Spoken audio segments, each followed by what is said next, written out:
Reka ngwikaze ku makuru tugenda tugutegura umunsi ku munsi hano ku rubuga rwa Telefix. Uyu munsi turi ku itariki ya 21 turi ku masaha ya nimugoroba. Ndaza kubwira amakuru yihutirwa cyane mashya kuri President Paul Kagame. Ndaza kukubwira ko mu karere ka Burera hariyo kuvugwa inkuru ibabaje. Haravugwayo iraswa ry'abageragezaga kwinjiza kanyanga mu gihugu. Nze no kukubwira ko hari tangazo rimaze gusohoka ko inkiko zigiye kujya zihuza abaziregeye. Ngwaye ikaze kuri aya makuru. Reka mere kuri iyi nkuru iri kuvugwa mu karere ka Burera, nkubwire ko hari kuvugwayo iraswa ry'abageragezaga kwinjiza kanyanga mu gihugu.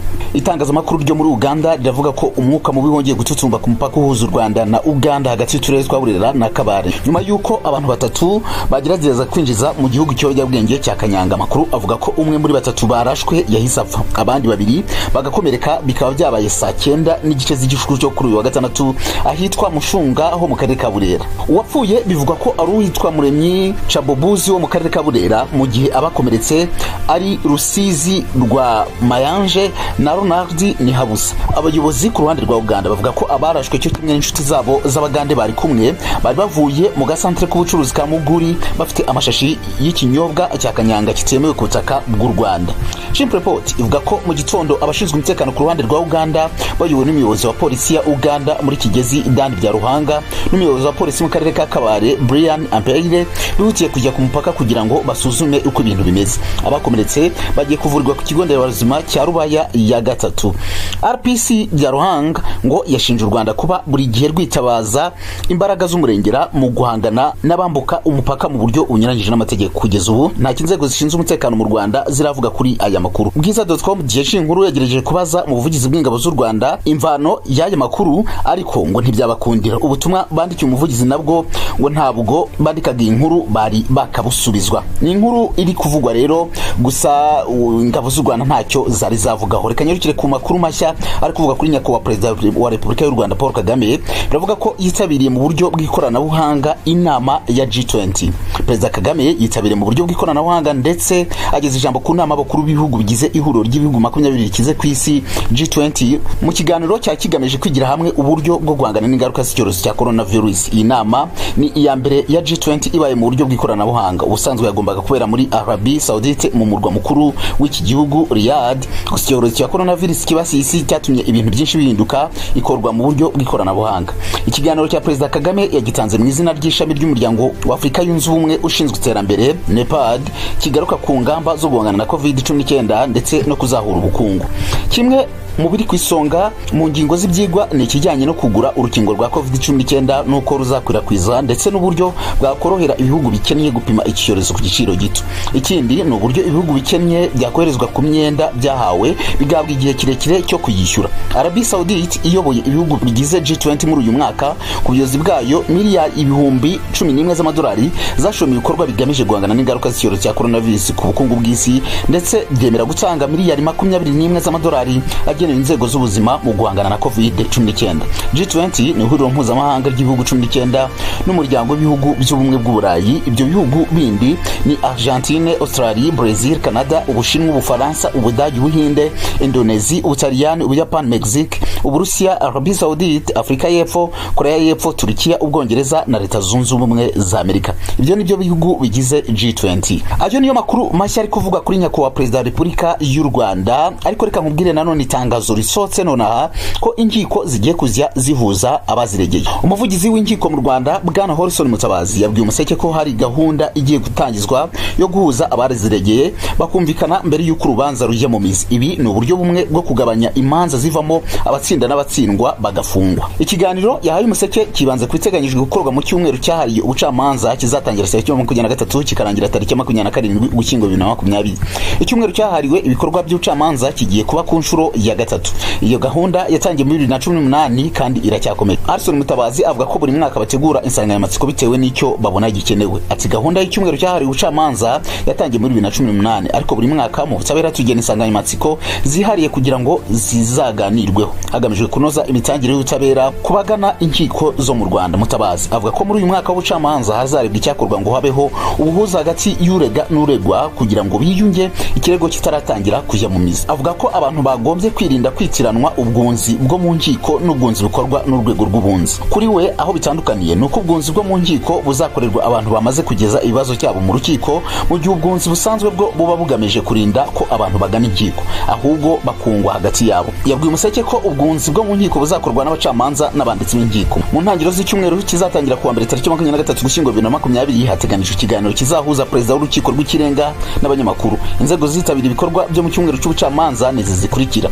abacamanza b'urukiko rw'ikirenga n'urukiko rw'ubujurire, abakozi b'inkiko nkuru, abakozi bunganira urwego rw'ubucamanza, urwego rw'igihugu rw'ubugenzacyaha RIB, ubushinjacyaha bukuru, urwego rw'igihugu rushinzwe imfungwa n'abagororwa, urugaga rw'abunganira abandi mu nkiko, urwego rushinzwe kurangiza imanza, minisiteri y'ubutabera, Legal Aid Forum. Ku wa kane tariki 19 Ugushyingo 2020 komiseri mukuru w'urwego rw'igihugu rushinzwe imfungwa n'abagororwa CG George Rwigamba yabwiye abanyamakuru ko kimwe mu bibazo biri muri gereza zo mu Rwanda ari ubucucike bukabize bw'abazifungiwemo. Ubu bucucike bugira ingaruka nyinshi harimo no kwanduzanya indwara zirimo n'icyorezo cya COVID-19.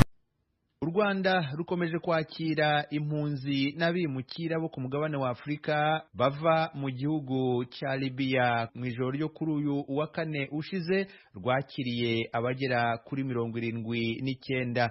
Mu kiganiro cyihariye bwana Olivier Kayumba, umunyamabanga uhoraho muri Minisiteri yita ku bikorwa by'ubutabazi, yahaye Ijwi rya Amerika mbere yo kwakira izo mpunzi, yabanje kuvuga ikihutirwa babanza gukorera izo mpunzi mbere yo kuzijyana mu nkambi y'agateganyo ya Gashora mu karere ka Bugesera. Yaganiriye n'umunyamakuru w'Ijwi rya Amerika Eric Bagiruwubusa ukorera i Kigali mu Rwanda. Amasezerano dufitanye n'umuryango wa Afurika ndetse na HCR nuko umubare wa 500 tugomba kugeza buri mwaka. Muri abo 500 abashobora kuba bagabanutsemo kubera ko bagiye mu bindi bihugu, ariko umubare wa 500 ntabwo tugomba kuwurenza. Biterwa n'ikindi n'ubushobozi dufite nk'iriya nkambi y'agateganyo. Ubwo twari tugeze ku bushobozi bw'abantu kugeza ubu 300. Imyiteguro yo kongera ntabwo yashobotse kubera iki gihe cya COVID, ariko ubundi inkambi y'agateganyo ya Gashora igomba kuba ifite ubushobozi bwo kwakira abantu 500 icyarimwe. Ubu nibyo tugenderaho buri mwaka, tugomba kuba twujuje 500. Muri abo 500 iyo bagabanutse dushobora kongeramo abandi, nuko amasezerano ateganya gufata bari abantu no kubakira bavuye muri Libya. Baraza mu Rwanda, ariko intego nyamukuru yabo bundi baba bashaka mu byiyumviro byabo kujya i Burayi n'ahandi mu bindi bihugu bikomeye. Icyo ngicyo nk'u Rwanda ndetse ku bufatanye n'ishami ry'umuryango w'abibumbye ryita ku mpunzi HCR, hari icyo mugikoraho, bigenda bite? Ubundi ni inshingano za HCR, twebwe dufite inshingano zo kubakira no kuba bari muri iki gihe mu by'agateganyo. Nyuma yaho kujya mu bindi bihugu biterwa n'ibyo bihugu baba bagiye kujyamo, ndetse na HCR ikora ubuvugizi kugira ngo bashobore kubona ibisubizo birambye. Icya mbere ni icyo ngicyo cyo kujya muri icyo gihugu aho bashaka kuba bajya, ndetse mu bihugu by'i Burayi. Icyifuzo kirambye cya kabiri ni ugutaha iwazo aho bavuye, niba impamvu zatumye bahunga zitakiriho.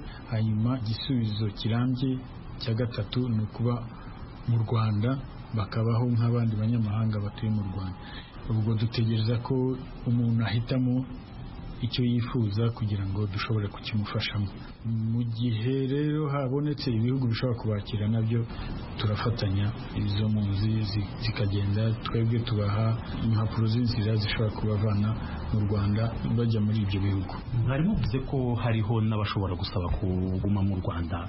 Nka Minisiteri yita ku bikorwa by'ubutabazi bwihuse, hari imibare y'abashobora kuba barasabye wenda ngo bazature mu Rwanda? Nta bari batugaragariza ko icyo cyifuzo bagifite kugeza uyu munsi. Nkababaza nanone tugana ku musozo, kugeza uyu munsi se mwatangira kwakira impunzi ziriya zivuye muri Libya, hari imbogamizi mwari mwahura nazo, bimeze bite? Nta mbogamizi twari twahura, n'abantu baza bakabaho nk'abandi banyamahanga. Iminsi ya mbere birabagora. Impunzi zo mu bihugu duturanye nta kibazo kuba tuba tuziranye, yaba umuntu uvuye i Burundi cyangwa muri Kongo cyangwa se mu kindi gihugu cya hafi. imico ibigiye gusa ariko bariya baba bafite iyindi mico ubundi buzima bagera ahangaha bakumva birabagoye kuva muri ubu buzima bw'inahangaha ariko ni ibintu bisanzwe iyo umuntu w'umushyitsi mu gihugu utazi cyambere kirakugora ariko twebwe nk'u Rwanda nta mbogamizi twari twahura nazo muri iki gikorwa cyo kubakira. Ibibazo ni ibibazo by'indwara, ni ibibazo byo kunywa inzoga bagasinda ariko baba basangiye n'abanyarwanda, ni ibintu bisanzwe ku buryo tutavuga ngo harimo imbogamizi. Bari kumwe n'abandi banyarwanda, ururimi ntago ruraza neza.